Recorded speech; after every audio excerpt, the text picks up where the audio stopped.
let's get down to business.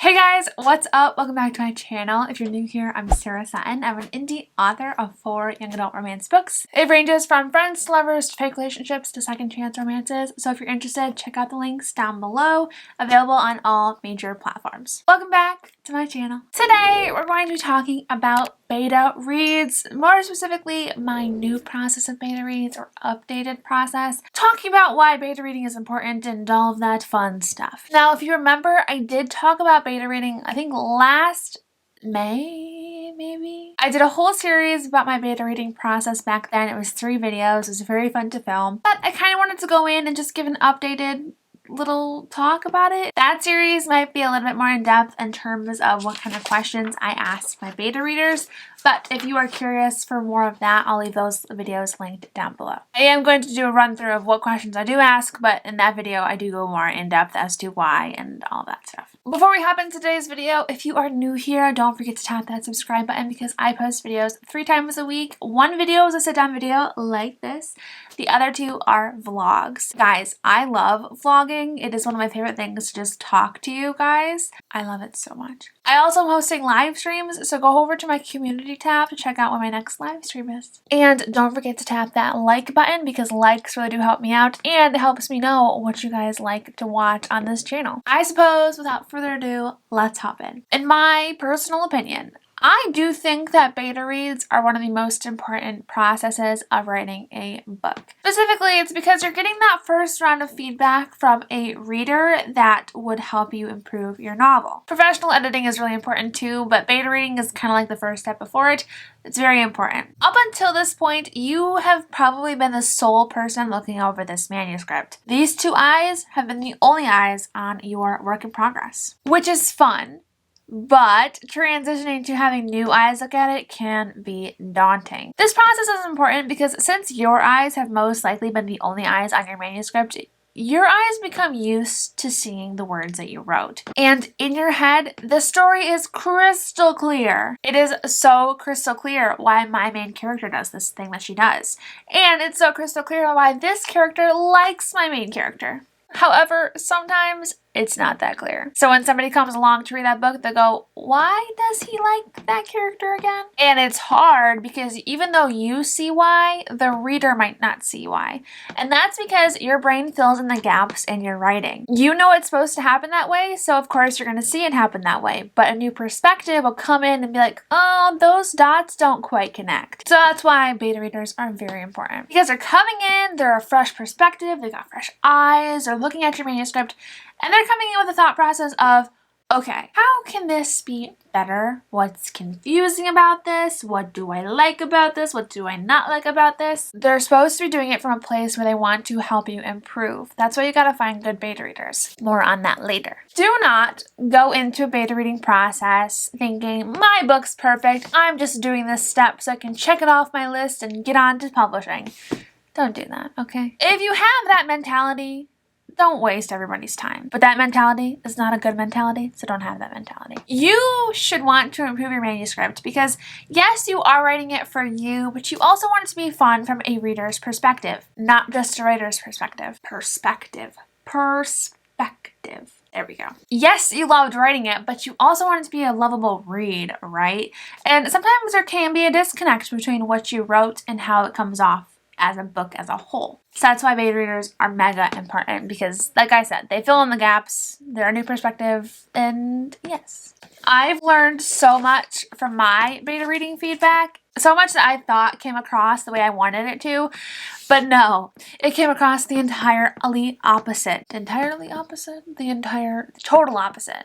It came across the total opposite. More on that later. There are some basic questions about beta reading that I have gotten, and I have mentioned it in my previous beta reading trilogy video, but but I want to run through them really quick right here too. Where do I find beta readers? I found my beta readers through Instagram. I just reached out and asked if anybody would want to be a beta reader. But I also have a Sarah Sutton's street team where I opened up the beta reading process there, and I had a lot of people from my street team offer to help. And if you talk about your work in progress a lot, more often than not, people will see it and want to be a beta reader for it, and they may ask you. I had quite a few people ask me this round. Why is my brightness like really bright all of a sudden? Finding interested beta readers can be tough though. You can cast your fishing net out, but no one bites. Over on Fiverr, there is a great community of beta readers if you know where you're looking. They are just helping you improve your manuscript. It's kind of like a manuscript critique in a sense. Another question I got asked is, did I get new beta readers every single time? And the answer is yes, but not on purpose. Sometimes people who have beta read for me in the past aren't available for this time period that I'm looking for again, which is totally okay. So that just means I open up the beta reading applications kind of for anybody who is interested. Or if anybody DMs me and asks if they can be a beta reader, if I have openings, I say yes. It goes into my thing where I don't use a lot of beta readers. I think it can be very overwhelming to have too much feedback. I think it's a good idea to get a variety of feedback, but also having too much feedback can be too overwhelming. This past time, I think I used 6 people, but I used 6 people because I knew that was probably the amount of feedback that I could handle as an author without getting too overwhelmed with the edits. Because obviously the more feedback that you get, the more opinions you get, and the more opinions you have to try and like work into your story. If you decide to accept their feedback as a critique that you want to include. Hair, would you just stay behind my ear? Thanks. I know it can be hard, finding betas can be hard, but I kind of have found my team of beta readers that I love their feedback. It's very important to me, and they're so clear and concise with it that I just want to use them again and again. So hopefully I don't have to search again in the future. But like I said, things kind of pop up in everybody's life, so sometimes they might not be able to beta read at that moment in time, which means you need to find somebody else if you choose to. And then the next question, do I nudge betas if I don't get my feedback? And my answer is no, or maybe. The maybe comes in if, so hypothetically, let's say I had 6 beta readers and only 2 got back with me. Then I would definitely be nudging. Then I think it's important to say, hey, how's it going? Or what I would have done is say, hey, I'm just curious, did you have any feedback for me? You can just like however far you read, you don't have to read the entire thing. I'm just looking for any feedback that you may have already. Because like I said, things come up in people's lives and that is totally okay. I don't want to be a reason of stress for anybody at all. If they have a lot going on in their life and they're like, oh, I have to do Sarah Sutton's beta read, don't worry about it. Worry about you and your mental health, and that's totally fine. But let's just say, hypothetically, I had 6 beta readers and 1 person didn't get back with me. I'm not going to be messaging them because I would still have 5 people's feedback to pour over. It's not like I put out 5 different beta readers and then only 1 got back with me. It kind of depends. If it's only 1 person, I'd let it go. If it's quite a few people, then yeah, I'd probably message. Now, let's talk about my beta reading process. I wait until I get all of my feedback back. I do not start implementing changes with only 1 person's feedback while waiting for 4 more. I don't do that because what 1 person says might suck, another person might say they love. So you really want to wait until you have all of your feedback so you can make a comprehensive list. And that's what I do.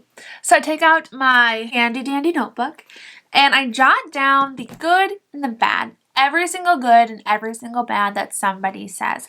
For me, it's really important to mark down the good because even though they say it's good and I know in my head, okay, we'll keep it. I do think it's really important to note what the good is because when you get to the bad, it can be very overwhelming, very disheartening. So you want that list of goods to go back and look on when you think, okay, this part might have been really bad, but this part was good. So that's okay. It's kind of like a mental pep talk ahead of time. It's like a safety net to fall back on when you're feeling a little low. So after I get all my feedback, I make a good list and a bad list. And if anything ever overlaps, I will do a tally. So in this book, 1 person said they wanted more of Margot, which is a side character. And when the next person said that they wanted more of Margot as well, I would go over to that line and I would put a tally next to it. So when I looked back at my list, I could look at all the tallies that were good, all the tallies that were bad, and then go from there. Because let's talk about the rule of 3. If you don't agree with something, Okay, say something comes and you're like, I don't know if I necessarily agree with that. But then 2 more people say the same thing. That's when you really should sit down, take a good look at what you're writing, because 3 people out of your group of betas think it might need changed. However, if it's just the one person that has an issue with it, it might be that their life experience is coloring their view of it, and that's totally okay because every beta reader is coming from a different spot in life, and their experience is going to color it differently. So going back to that example earlier, one person might hate something, one person might love it, and from there you get to make your own decision. Okay, do I want to change it? Do I want to keep it? But if 3 people are hesitant about it, then you probably need to do a little bit more explaining or maybe change it entirely. At least that's what I do. I'm a people pleaser, so whenever somebody says something's wrong, I'm like, okay, I gotta change this because somebody says it's wrong. But you don't have to. If you want to go by the rule of 3 or even by the rule of 2, you definitely could. The next thing that I do in my beta reading process is I highlight all of my line edits. What I mean by that is this. So this beta reader went chapter by chapter telling me what they did not like in the story. For line edits, I don't write them down in my journal because they're so specific that more often than not, I can just go to that exact chapter and add a line or 2 and that inconsistency would be fixed. Like say this one. The introduction, especially the first 3 paragraphs, were really repetitive. You could have cut it down to 2. That's an easy fix. All I have to do, if I agree with it, all I would have to do is go to the first chapter and then cut it down to how I see fit so it's not repetitive. So it doesn't really make sense to write that in the notebook when it is such an easy fix. And I just do that with all of the line edits because I find that it's easier to just highlight the ones that are line edits. So when I go back to look over the feedback, it's highlighted and I can search the manuscript and change things easy peasy. And after I highlight it, that's what I do. I just search the manuscript and incorporate the easy line edits as quickly as possible to make it kind of go faster. And it's easier to do it that way first instead of reading back through the manuscript, and because then I would have to keep referencing the notes and remember to reference my notes, which can be tricky in the long run because you might miss a line edit and then it just slips through and all that. That's just kind of confusing and I don't want to do it that way. So I keep it simple and I just search the manuscript and change what I think needs to be changed with what I agree with. Sometimes not all the line edits will be changed. Maybe sometimes I don't agree with it, but more often than not for me, line edits usually come in when somebody is confused about something, where they're like, I don't know why he says this. All I have to do is go into that exact spot and fill out a line that gives more of an inside look into his thoughts at that moment. So that's what that is. More often than not, it's just some confusion that I didn't clear up properly and I need to fix it that way. And I guess it wasn't really too clear. Line edits are something that is an inline comment, not an overall comment of the manuscript as a whole. After I incorporate those line edits, I go back through and I read through my manuscript as a whole.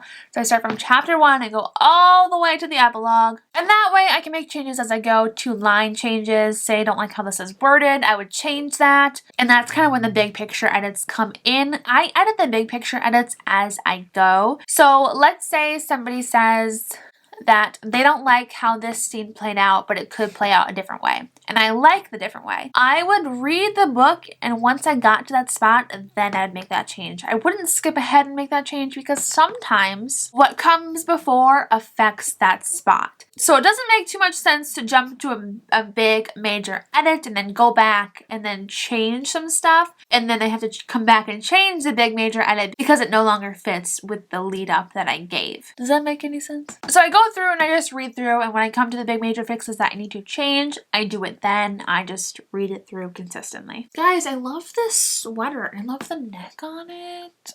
Hopping back over to line edits versus big picture edits, my beta readers usually give me those 2 types of feedback. Line edits, which is individual, like in chapter 2 on line 17, I didn't understand this.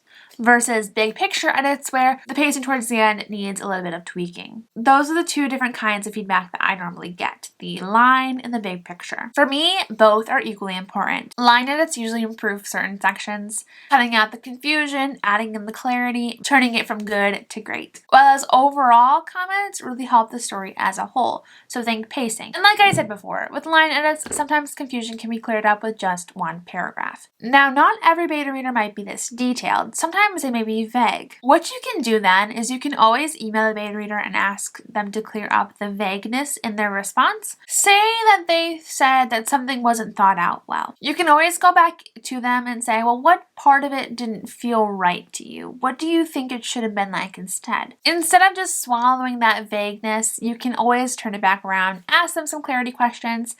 More often than not, they will love to answer because they want to improve your story as much as you do. That's why they're helping you in the first place. For my story, Destelle's book, a lot of her struggle is kind of in her head.